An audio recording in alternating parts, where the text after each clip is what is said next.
السلام علیکم ورحمۃ اللہ وبرکاتہ۔ پیارے بھائیوں اور بہنوں، آج کی ویڈیو میں ہم ایک بہت اہم موضوع پر بات کریں گے اور وہ ہے شادی میں رکاوٹ۔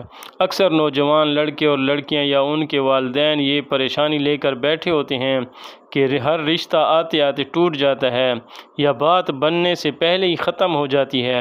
یاد رکھیں، ہر مشکل کا حل قرآن و حدیث میں ہے، اور شادی میں رکاوٹ دور کرنے کے لیے ایک نہایت مجرب قرآنی وظیفہ جو ہم آج آپ کو بتائیں گے۔ یہ وظیفہ قرآن کی سورۃ الفرقان کی آیت نمبر 74 سے لیا گیا ہے۔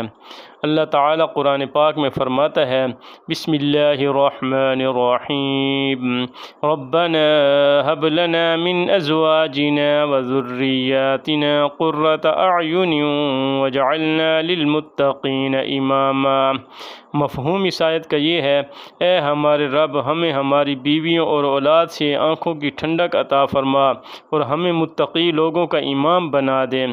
اس کے پڑھنے کا طریقہ یہ ہے کہ عشاء کی نماز کے بعد جائے نماز پر بیٹھے رہیں، سب سے پہلے درود شریف 11 مرتبہ پڑھیں، پھر یہ آیت سورۃ الفرقان کی 74 نمبر آیت کو 313 مرتبہ پڑھیں، آخر میں دوبارہ 11 مرتبہ درود شریف پڑھیں، پھر اللہ تعالیٰ کے حضور گڑ گڑا کر دعا کریں کہ شادی میں حائل رکاوٹیں دور ہو جائیں اور بہترین رشتہ نصیب ہو۔ یہ عمل مسلسل 21 دن تک کریں، انشاءاللہ شادی کی راہیں کھلیں گی اور رشتے میں آسانی پیدا ہوگی۔ اور دوسرا وظیفہ بھی میں آپ کو بتا دوں، 21 پارے کی آیت نمبر 33 جو ہے، قرآن پاک کی آیت نمبر 33 جو کہ 21 پارے میں ہے، سورۃ الاحزاب۔ سورۃ الاحزاب کو روزانہ پڑھیں 1 مرتبہ، جس ٹائم بھی آپ کے پاس موقع ہو، تو چند دنوں میں انشاءاللہ اللہ کے حکم سے رشتے آنا شروع ہو جائیں گے۔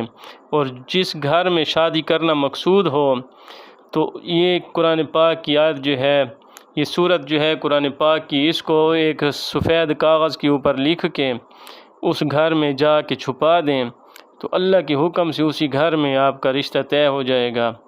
اور چند اہم ہدایات بھی ہیں اس کے لیے کہ عمل کی پاکیزگی اور مکمل اعتماد کے ساتھ کریں، غیر شرعی طریقوں یا جادو وغیرہ سے بچیں، نماز کی پابندی کریں اور اللہ تعالیٰ کی ذات پر بھروسہ رکھیں۔ پیارے بھائیوں اور بہنوں، یہ عمل اللہ کے کلام سے ہے، اس میں یقین اور صبر کی ضرورت ہے۔ اگر ویڈیو پسند آئی ہو تو زیادہ سے زیادہ دوسروں کے ساتھ بھی شیئر کریں، تاکہ جو بہن بھائی شادی کی پریشانی میں مبتلا ہیں وہ بھی اس سے فائدہ اٹھا سکیں۔ اور جو ہے نا، اس میرے چینل کو بھی سبسکرائب کر آپ لوگوں سے گزارش ہے، مؤدبانہ گزارش ہے کہ ہمارے چینل کو بھی سبسکرائب کر دیں۔ اللہ تعالیٰ آپ لوگوں کا حامی و ناصر ہو، اور اللہ تعالیٰ سب کو نیک اور آسان رشتے عطا فرمائے، آمین یا رب العالمین۔ السلام علیکم ورحمۃ اللہ وبرکاتہ۔